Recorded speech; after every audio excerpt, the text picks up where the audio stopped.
திரைப்பட கல்லூரியில் படிக்கும்போது அந்த கல்லூரியில் தனக்கு சீனியராக இருந்த PC ஸ்ரீராமுடன் பழகியதிலிருந்து சினிமா என்பது விளையாட்டல்ல, அது ரொம்பவே சீரியஸான விஷயம் அப்படின்னு புரிந்து கொண்டார் சுஹாசினி.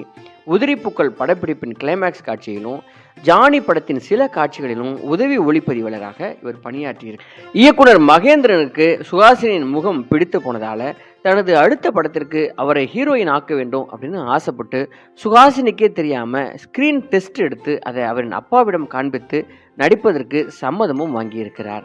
சுஹாசினி ஒளிப்பதிவாளர் ஆக வேண்டும் அப்படிங்கிற ஒரே ஆசையில் இருந்ததால அந்த படத்தில் நடிக்க முதல்ல கடுமையாக மறுத்த போதும் பிறகு பிரபல ஒளிப்பதிவாளர் அசோக் குமாரின் பரிந்துரையின் பேரில் நடிக்க ஒத்துக்கொண்டாராம்.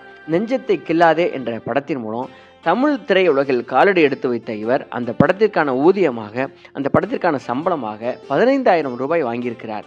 1980ஆம் ஆண்டு வெளிவந்த நெஞ்சத்தை கில்லாதே என்ற படத்தில்